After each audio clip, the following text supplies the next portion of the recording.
একটা সংসার শুরু করতে হলে দুইজন মানুষ প্রয়োজন, স্বামী এবং স্ত্রী। দুজন যদি ঠিক থাকে সেই সংসারটাকে চাইলে জান্নাতের মতো বানানো যাবে। আর যদি দুজন ঠিক না থাকে তাহলে সেই সংসারটা খুব বেশি দিন একটা টিকবে না, ভেঙে যাবে, ভেঙে চুরমার হয়ে যাবে, কোনো অস্তিত্ব খুঁজে পাওয়া যাবে না। হাদিসে আছে স্বামী এবং স্ত্রী দুই দেহের একটাই প্রাণ। যদি জীবনে ভালো কিছু করতে হয় অবশ্যই স্বামী স্ত্রীর ভিতরে মিল মহব্বত থাকতে হবে, তাহলে জীবনে কিছু একটা করা যাবে। ধরেন আপনি স্বামী, বাইরে গেছেন, অনেক কাজকর্ম করে এসেছেন, এসেই আপনি আপনার বউয়ের কাছে নানা অভিযোগ জানাচ্ছেন, এখনো রান্না হয় নাই, কি করছিলা, কি এমন কাজ ছিল, খেচখেচানি শুরু করে দিয়েছে। কিন্তু আপনাকে বুঝতে হবে ভাই, যিনি আপনার স্ত্রী সেও কিন্তু কাজ করেছে। হয়তোবা সে দেখাতে পারছে না, হয়তোবা সে কি কি কাজ করেছে সেগুলো বলে বোঝাতে পারছে না, কিন্তু সেও কিন্তু কাজ করেছে। ঠিক তেমনই কিছু সংসারের বউ স্বামীকে বোঝে না, আসলে খেচখেচানি শুরু করে দেয়, এইটা হয় নাই, সেইটা হয় নাই, এটা কেন আনো নাই, বাজার করা লাগবে, ওইটা সেইটা, বিভিন্ন রকমের। দিন শেষে একটা মানুষের মানসিক শান্তি হচ্ছে তার জীবন সঙ্গী। যদি একসাথে একত্রিত থেকে খিচখিচানি শুনতে হয়, অথবা একজনা বকবে আর একজনা উল্টা বকবে, এইভাবে যদি বকাবকি করা যায় তাহলে কি সংসার আগানো যাবে? কোনোভাবে সম্ভব না। তবে একটা জিনিস আমি বিশেষ করে মানি, শুধু মেয়েরা যদি একটু কনসিডার করেন তাহলে ছেলেরা অনেক দূর আগাতে পারে।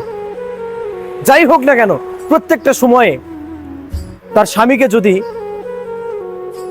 একটু করে হলো সাপোর্ট দেওয়ার চেষ্টা করে তাহলে জীবনে অনেক কিছু করতে পারে। কারণ একটা পুরুষ বেশি কিছু আসলে চায় না, শুধু চায় তার বউয়ের একটু ভালোবাসা, আর সে চায় বিশেষ করে যে তার বউ একটু বুঝুক তাকে। কারণ সংসারের মূল দায়িত্ব কিন্তু তার স্বামীর উপরে থাকে। যত রকমের মানে ঝামেলা ঝড় সমস্ত কিছু বহন করতে হয় একটা স্বামীকে। সুতরাং স্বামীর দায়িত্বটা কিন্তু অনেক বেশি। তাই একটা বউ যদি সাপোর্ট দিয়ে যায়, একটা স্বামী কিন্তু শুধু কোটিপতি না, মনের দিক দিয়ে অনেক উন্নতি করতে পারে। বিশেষ করে দুজনে কিন্তু শান্তিতে থাকতে পারে যদি একটু বউরা, যদি যেসব বউ আছে সেই বউগুলো যদি একটু কনসিডার করে।